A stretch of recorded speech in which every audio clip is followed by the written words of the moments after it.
Be ready. 5 seconds.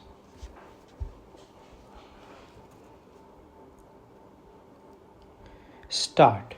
Mr. Vice Chairman, Sir, I welcome the budget proposals for the year 1982-83, which are comprehensive and which embrace most of the development plans that we have envisaged for the establishment of a socialistic society in this country.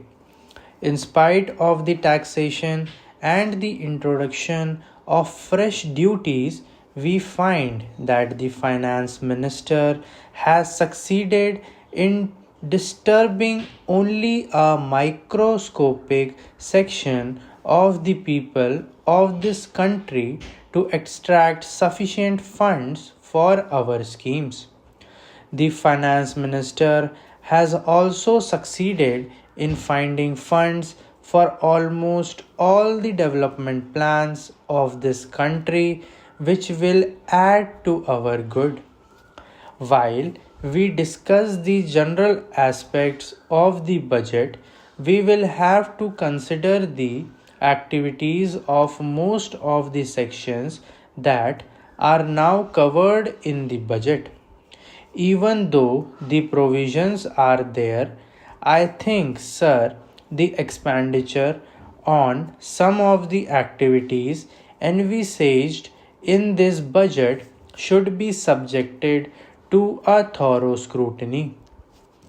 In this respect, sir, I wish to bring to the notice of this House the special feature of the educational system of this country.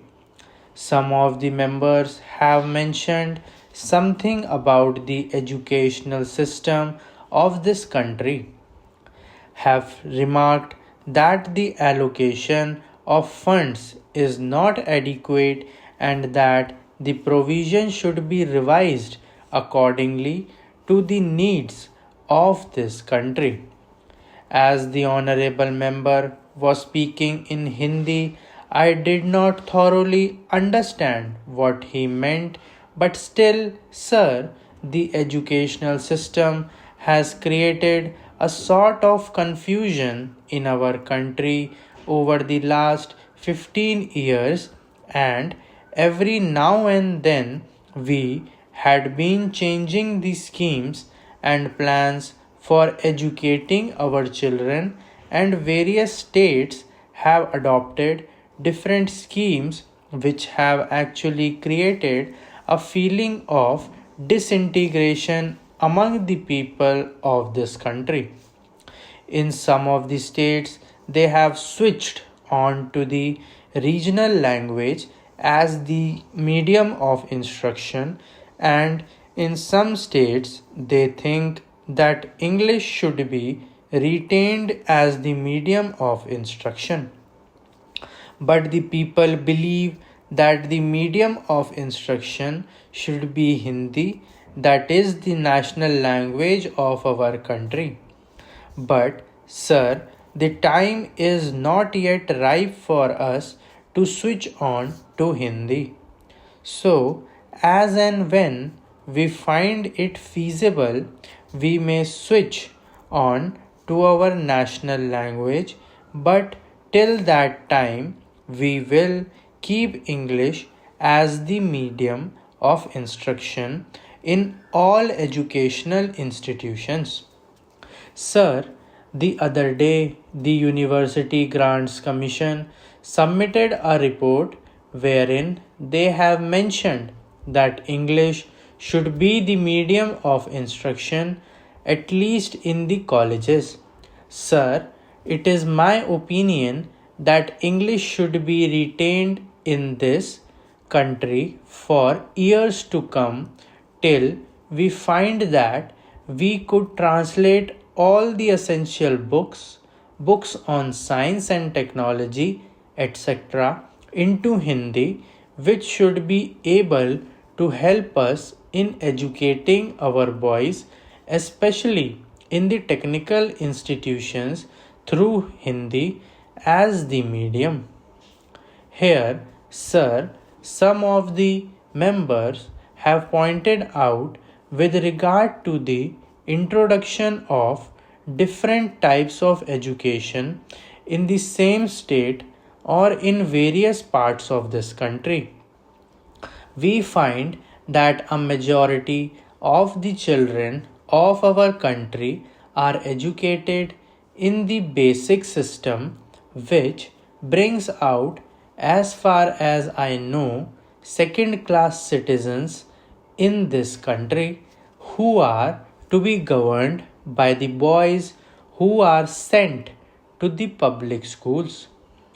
Most of the children of the haves are sent to the public schools and they are imparted expert training, and when they come out they are definitely superior to those boys who undergo this basic system of education.